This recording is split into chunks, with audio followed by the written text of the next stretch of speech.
I'm here with Blair Mills, the strength and conditioning coach for the Chiefs. Blair, how are you? Very good, thank you. Good to see you. Thanks for taking the time out to help us with our competition. So Blair's picked 3 of the best questions that have been presented to us on Facebook. The very best question will be winning a Chiefs jersey. So Blair, let's have a look at the first question, mate. Okay, Blair, the first question we've got is from Lisa Robinson. If you could be a Chiefs teammate or a Chiefs member for a week, and obviously it's not you, who would it be and why?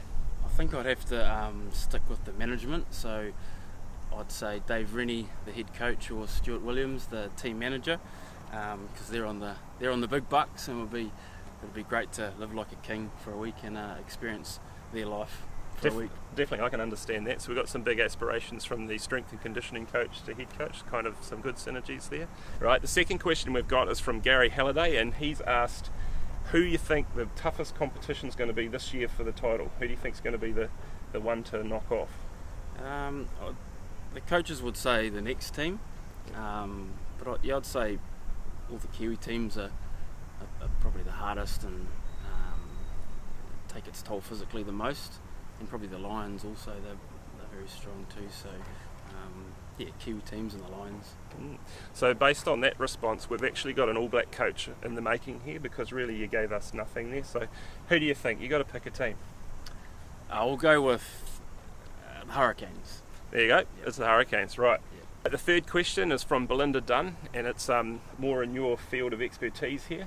How important is nutrition for these guys in the off-season to get them ready to go for the current season? Yeah, massively important.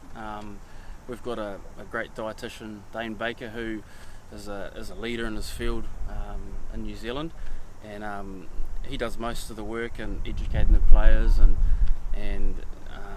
trying to create the change we're after. But really, it's all about fueling the boys for to be able to train at the intensities and play at the intensities that our coaches want them to. So we help facilitate that, but Dane drives most of those standards, and we, similar to the All Blacks, we keep it fairly basic. We just try to do the basics really well and throw some innovation in around nailing those basics. So massively important part of the game.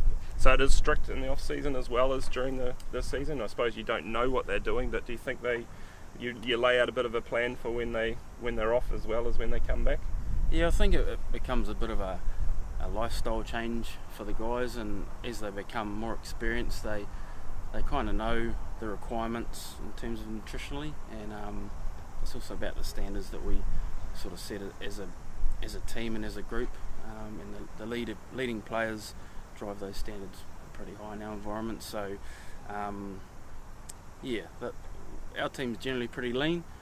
The coaches like to run, so boys can't really run if they're not lean. So there'd have to be some real good synergies between what you do and the nutritionalists to keep these guys fueled to get them to perform at the peak. That's it now. That's a wrap for this week's Ask the Chiefs. So the winner of this week's questions, Blair, is Gary Halliday. Well done, Gary. So Gary gets a signed Chiefs jersey, and look out for next week and see what we've got up for grabs. Thanks very much again, and we'll see you next time.